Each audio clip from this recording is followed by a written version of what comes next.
Meus queridos irmãos, a paz do Senhor Jesus. Hoje nós vamos dar continuidade à nossa reflexão bíblica em Efésios, capítulo 3. E eu já convido você a ler todo o capítulo e em seguida retornar aqui para a nossa reflexão bíblica para que nós possamos nos aprofundar em alguns versículos deste precioso capítulo. Dando início à nossa reflexão, vamos ler o versículo 6, que diz assim: O segredo é este: por meio do Evangelho, os não-judeus participam com os judeus das bênçãos divinas. Eles são membros do mesmo corpo e participam da promessa que Deus fez por meio de Cristo Jesus. Oh, que maravilha nos depararmos com esta declaração quanto à unidade da fé, onde todos, tanto judeus como não-judeus, fazem parte do mesmo corpo. Eu não sei você, mas o meu coração se enche de alegria, porque no período da lei havia-se uma série de regras a serem seguidas. Mas Jesus, o Cordeiro Pascal, ele veio a este mundo a fim de quebrar todos esses protocolos, dando acesso ao Pai. O véu do templo foi rasgado de alto a baixo. E esta é a nossa maior esperança, porque nós participamos juntos com os judeus das bênçãos divinas. Aquelas promessas que estavam sobre o povo judeu agora faz parte de todo o povo, pois Jesus deseja salvar, deseja resgatar a todos. Aleluia! Glória a Deus. Versículo 12. Por estarmos unidos com Cristo por meio da nossa fé nele, nós temos a coragem de nos apresentarmos na presença de Deus com toda confiança. O segredo para estar diante de Deus, livre das amarras, livre do peso da culpa do pecado, é aceitar essa graça, aceitando este presente. Nós nos apresentamos diante de Deus e Ele não nos vê, mas Ele vê o sangue de Cristo que nos cobre. E através de Cristo nós alcançamos a salvação. E esta deve ser a nossa maior confiança. Por meio da nossa fé, como anda a tua fé em Cristo? Será que a tua fé em Cristo é circunstancial? Será que essa fé está baseada em como vai a tua vida? Se está tudo bem, a sua fé está bem. Se está tudo mal, a sua fé é abalada. Nós precisamos ter a nossa fé firme fundamento, entendendo que esta é a nossa certeza. Em Deus, por meio de Cristo, nós fomos denominados inculpáveis. Ele pagou a nossa dívida. Ele trocou as nossas vestes. Ele nos cobre com o seu sangue. Aleluia. Versículo 13. Portanto, eu lhes peço que não desanimem por causa dos meus sofrimentos por vocês, pois eles lhes trazem benefício. O apóstolo Paulo, ele foi um homem de dores, um homem que sofreu por amor ao Evangelho. O que ele queria era motivar as pessoas a continuarem crendo, porque às vezes as pessoas elas só acreditam naquilo que está sendo anunciado, pessoas que só acontecem coisas boas, e quando a gente vê o contrário, que essa é a razão do Evangelho. O Evangelho, ele é cruz, ele é sacrifício, ele é renúncia. E aqueles que estão dispostos a levar essa boa mensagem, a mensagem genuína de Cristo Jesus, nem sempre gozarão de tranquilidade, porque vai inquietar muita gente, até mesmo do mesmo círculo social, da mesma comunidade de fé, porque muitos estão ali, mas não entenderam claramente a razão do Evangelho. E o que ele queria era que as pessoas não desanimassem ao vê-lo sofrer, porque foi esse sofrimento que fez com que essa mensagem ela alcançasse a eles. Ele precisava ser usado, ele precisava ir adiante, ele precisava quebrar sofismas, ele precisava bater de frente até com alguns discípulos, como Pedro, por exemplo. Então era uma jornada difícil. Então ele motivou aquelas pessoas que ele estava evangelizando a não desanimar. Versículo 16: E peço a Deus que, da riqueza da sua glória, Ele, por meio do seu Espírito, dê a vocês poder para que sejam espiritualmente fortes. A oração em favor do povo de Deus. Paulo ele pede que Deus, por meio do seu Espírito, nos dê poder. O Evangelho ele é poder de Deus. Como a gente vai dotar algo como poderoso se ele não vier com algo estrondoso, algo forte, algo que provoque mudanças, algo que mude o ambiente? Ainda que seja de maneira silenciosa, mas ele está ali, manifestando poder. Então nós precisamos entender que quando nós recebemos o Espírito, nós vamos sendo aperfeiçoados no Senhor. E nós precisamos buscar sermos espiritualmente fortes. Meu querido irmão, para enfrentar este mundo, ainda mais nos últimos dias da igreja na terra, nós precisamos ter um espírito inabalável. E nós só chegaremos a essa estatura de fé quando nós entendermos o Evangelho, entendermos a graça de Deus e manifestar a sua glória. Versículo 17, peço também que por meio da fé, Cristo viva no coração de vocês e oro para que vocês tenham raízes e alicerces no amor. O desejo de Paulo era que Cristo vivesse no coração daquelas pessoas e que nós tivéssemos raízes no amor e alicerce. Porque uma planta sem raiz bem infiltrada, ela não cresce. Uma planta que tem uma raiz rasa, quando vem as chuvas, vem os ventos, vem as tempestades, ela morre. E por isso nós, enquanto Igreja de Cristo na Terra, devemos pedir ao Senhor, Senhor, dá-me raízes profundas. Esse período onde as raízes crescem é um período que ninguém nota o nosso crescimento. Porque crescer na humilhação, crescer na morte do eu, crescer na busca incessante por uma vida que agrade ao Senhor, é algo que não é notável.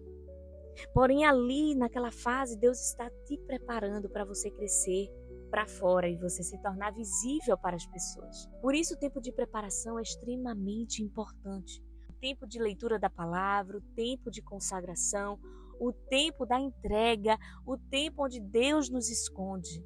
É ali que Deus está fortalecendo as nossas raízes. O alicerce é justamente onde nós vamos nos basear.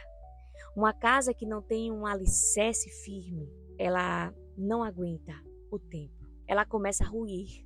Aos poucos, em pequenas rachaduras, vão sendo abertas fendas, brechas, até que esta casa vem toda ao chão. E o que Deus está querendo nos falar neste momento? Procure estar alicerçado em mim. Esse era o desejo de Paulo através desta oração poderosa. E o que eu acho magnífico é saber que Paulo, mesmo sofrendo, ele conseguia ser luz. Ele não se movia por emoções, ele não se movia por circunstâncias favoráveis. Ele queria ensinar aquelas pessoas a também não seguir esses padrões naturais e humanos, lógicos, porque a lógica de Deus é diferente. Aleluia. Versículo 16. Para que assim, junto com todo o povo de Deus, vocês possam compreender o amor de Cristo em toda a sua largura, comprimento, altura e profundidade. 19. Sim, embora seja impossível conhecê-lo perfeitamente, peço que vocês venham a conhecê-lo, para que assim Deus encha completamente o ser de vocês com a sua natureza. Nós precisamos entender que nós não vamos o conhecer em totalidade. Eu sempre digo nas minhas ministrações, ou quando eu estou evangelizando alguém que é novo na fé, ou que tem algumas dúvidas a respeito do Evangelho, que a mente de Cristo é como uma bola de basquete. A mente humana é como uma bola de gude. Como uma bola de gude vai caber uma bola de basquete? A bola de gude cabe dentro da bola de basquete, mas a bola de basquete não cabe dentro da bola de gude. Isso nos traz uma ilustração clara e real do que é a mente de Cristo, do que é Cristo em totalidade, da nossa humanidade, da nossa mente humana limitada. Deus deseja que nós o conheçamos, embora a nossa mente seja limitada. E Ele sabe disso. Então Ele nos revela aquilo que Ele acha que compete a nós. E nós precisamos entender que nós não vamos saber tudo, que nós precisamos ter a nossa fé firmada na rocha, entendendo a soberania e o poder de Deus. Porque o ser humano, ele quer ficar numa briga de braço com Deus, procurando razões racionais para entender o poder e a grandeza do nosso Deus. Até mesmo a igreja, ela procura razões plausíveis para justificar algumas ações do Espírito Santo de Deus, e aquilo que foge do entendimento deles, eles eliminam, descartam como se fosse lixo. Nós devemos entender que enquanto ser humano continuar nessa marcha de querer denominar tudo, ele não vai desfrutar dessas águas profundas que está disponível para nós. Nós precisamos entender que o amor de Deus pode ser compreendido em sua largura, comprimento, altura e profundidade, embora não o conheçamos perfeitamente. E isso é necessário para que Deus nos encha completamente com a sua natureza. Se nós formos ver a ilustração de Ezequiel, quando ele vai entrando, nas águas, que as águas vão dando até o joelho, até a cintura, e à medida que vai subindo, é como o ser humano perdendo o controle de si, saindo da lógica, saindo da gravidade, da estabilidade. Então, como nós pregamos maturidade dentro dos cultos, em cima dos altares, dos púlpitos, como queira chamar, tem gente que chama até de palco. Como nós queremos pregar maturidade, profundidade, se nós queremos ter controle? Ah, querido, as águas não vão passar da cintura. Para que nós mergulhemos neste rio, nós precisamos deixar de lado a estabilidade. Para começar, devemos deixar de lado a lógica, devemos deixar o Espírito Santo conduzir nossas vidas completamente, entendendo que o Espírito Santo é algo muito mais profundo. Deus é muito mais profundo, é muito maior. E nós precisamos entender e respeitar o sobrenatural de Deus, para que nós possamos caminhar na direção que Ele tem para nós. Muito se prega sobre os dons espirituais, mas pouco se valoriza determinados dons, e um deles é o dom profético. Há muitos que acreditam que a profecia só está ali na Bíblia. A profecia maior é a palavra, realmente. Mas Deus, Ele revela ainda ao seu povo. Ainda existem homens e mulheres que são sensíveis à voz de Deus. Não estou falando aqui de movimentos infundados que não sigam a palavra de Deus. O que eu estou falando é que eu não compreendo porque muitas igrejas desprezam, não incentivam a igreja, principalmente a juventude, a buscar os dons espirituais e manifestá-los na igreja, quando na realidade os dons espirituais é para edificação do corpo. Por isso, em alguns pontos estão adoecendo, porque na realidade esses membros não estão no lugar que era para estar, ligados ao corpo. Eles fazem parte daquele corpo, mas não estão cumprindo a sua função. Para encerrar o versículo de número 20. E agora que a glória seja dada a Deus, o qual, por meio do seu poder que age em nós, pode fazer muito mais do que nós pedimos ou até pensamos. Ele conclui essa oração glorificando a Deus, entendendo que é por meio do seu poder que age em nós. Não é pelo que nós podemos fazer, não é pelo tamanho de faculdades, de formações nós podemos ter. Não é pelo tempo de evangelho que nós temos. Não é pela nossa eloquência. Não é pelos dons que nós temos. É pelo poder dele que age em nós. Meu coração se alegra de ver essas verdades na palavra de Deus e o meu espírito saltita. É o seu poder que age em nós. Não é um mecanismo, não é uma estratégia de crescimento, não é um formato de uma liturgia de culto engessada por horários, mas é o poder dele. E esse poder pode fazer muito mais do que nós pedimos ou até pensamos. Então imagina que é algo que foge da racionalidade, porque não chegou nem ao nosso pensamento. Que poderoso! Vocês acham mesmo que algo que não chegou nem ao nosso pensamento está limitado a uma série de regras, de ritos, de modelos de igrejas? Não! O poder de Deus é muito maior e Ele deseja que nós façamos muito mais. Então, como nós faremos muito mais se nós temos lideranças que não estimulam a igreja a andar em maturidade? Que não estimulam o corpo de membresia da igreja a marchar para além dela, fazendo a diferença, curando, operando milagres, maravilhas, anunciando o evangelho, sendo cartas vivas de Deus nesta sociedade. Acorda, igreja, desperta. Porque se Jesus fez obras grandiosas nas quais nós nos maravilhamos, agora estamos na iminência da Páscoa, onde nós entendemos o poder da salvação, onde nós temos o entendimento que isso deve nos acompanhar no decorrer do ano, mas eu estou dizendo que neste momento, comercialmente, se celebra o sacrifício de Cristo. Se nós temos esse conhecimento, e Deus nos deixou este poder para que nós façamos obras ainda maiores, nós vamos nos limitar a uma caixinha de uma denominação. Não estou dizendo com isso que nós não devamos fazer parte de uma comunidade de fé, seja onde ela for. Nós devemos pedir sim a direção de Deus, procurar uma igreja sim bíblica. Mas nós não podemos nos limitar à aprovação de homens, a intermediários. Nós devemos bombardear este mundo com a mensagem do Evangelho. Nas nossas pequenas ações, nós devemos salgar esta terra. Não sermos um sal que não mais salga, um sal que não faz diferença, tanto faz ele tá ou não tá. Tem gente que nem sabe que tu é crente. Irmão, desperta, porque o inimigo está avançando, o adversário está avançando com as estratégias, ele já conseguiu entrar nas igrejas, ele está camuflando muita coisa. Então nós precisamos despertar, parar de ser uma igreja só busca o social. Isso não é a missão, a missio Dei dada por Deus.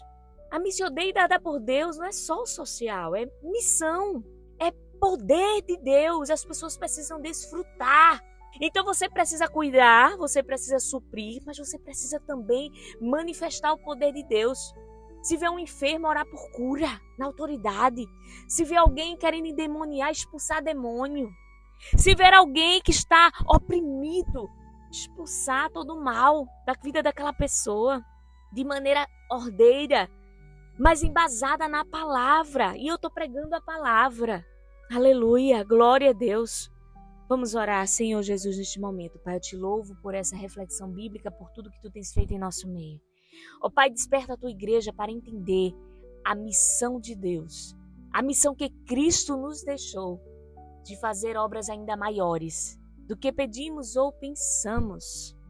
Ó Pai, manifeste esse poder em nossas vidas, que nós saiamos das quatro paredes, seja isso dentro do nosso quarto, seja dentro da igreja, mas que nós possamos influenciar e manifestar esses dons que Deus nos deu para louvor da sua glória, para manifestação no corpo, para curar, para exortar, para tratar. Ó Pai, nos liberta da religiosidade, das liturgias engessadas, onde o teu Espírito Santo fica na porta de entrada, ainda trancada. Oh Deus, nos ajuda, Pai, em nome de Jesus.